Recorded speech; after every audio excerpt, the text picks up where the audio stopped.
At masayang nagsalo-salo ang lahat sa Korean food mula kay Kuya.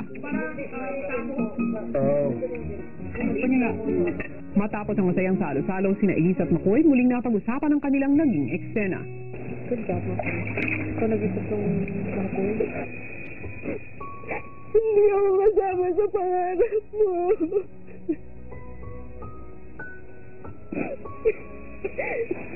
Kasi totoo yun. Parang Hindi ako kasama sa pangarap mo.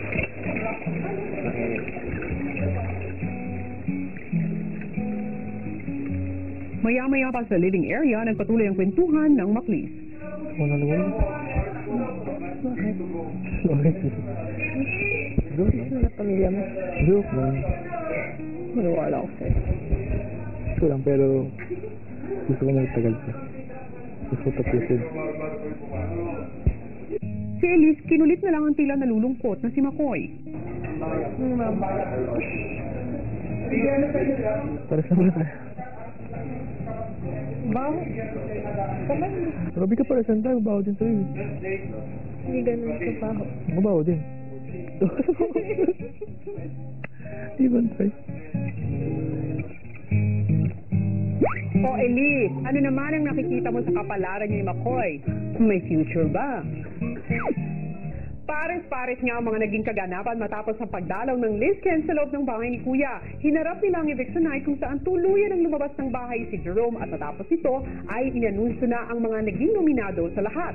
At sa buong linggo, napanood natin sa PBB Lucky Season 7 mga kwento ng Dream Team ni Kuya sa Kapamilya Gold ang mga ligtas challenges na hinarap ng bawat pares. At bukas ay haharapin na nila ang huling hamon kaya naman malalaman na natin kung sino sa kabila ang tuluyan ng magiging alanganin. Hello Philippines and hello world! Sa gitna nga ng tensyon ng sunod-sunod na hamon, mukhang nananatili pa rin positibo ang ating Dream Team. Pero paano kung ang mismong kapareha mo ay merong pinagdaraanan? Paano nga ba magsusuportahan ang Maclis? Simulan natin ang kwento, narito po. Maganda ang gising ng Dream Team sa isang bagong umaga.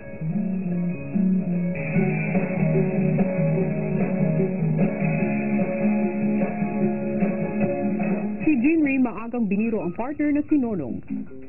Yuck. Grabe, may kayo ng yak. Uy! You're baho, Johnny. I did a good job. Johnny, why do you put balls in the bathroom? Yeah. I don't like being your partner anymore, Johnny. You stink.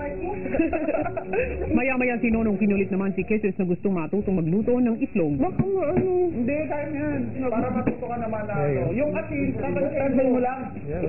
Sinimulan na ni Kisses ang paghahanda ng almusal ni Nonong. Galing ni Tisis, oh. Sinigurado. Sinigurado ba eh? Mag-oil ako. Konti lang. Konti lang. Ayan, oh. Konti lang. Sige, lagay mo. Lagay mo ng asin. Focus. Focus tayo. Asin na kagad. Focus tayo. Huwag naman masyadong ganyan. Isip, ano ba hindi aabot sa ano ko yan? Sabihin mo kung gaano kakapal yung daliri na. Sige pa. Manipis. Manipis. Ganyan. Yan, manipis. Ganyan. Yan. Isa pa. Sige na, yan na. Dali mo, umiinit yung ano. Yun. Oh. Paminta. Nakalimutan mo yung paminta. Oh, kiss. Dali mo, kiss. Bumon tayo. Sinabon natin oras, mamatay na. Bakit? Lagay mo dali. Masira na. Kung saan mo pinagbatihan, diyan mo na rin lagay yung itlog. Huwag may tatapon. Wow, fluffy siya. Kuya Nonong, may hangin siya sa loob. Ang ganda niyan. Parang donut. Excited ka na? Oo. Naku po. Lagay na! Kasi dali! Tapusin na! One minute na lang! Tapusin mo na! Nilan mo! Dali!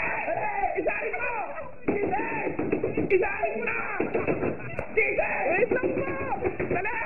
Kuya Nonong, hindi ka matanggal. Dahil mo po! Bigay!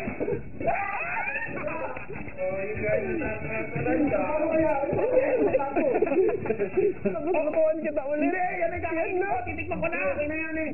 Huwag mo na lagyan ng ganyan. Huwag mo na i-tissue. Ba, meron pa presentation. Wait lang.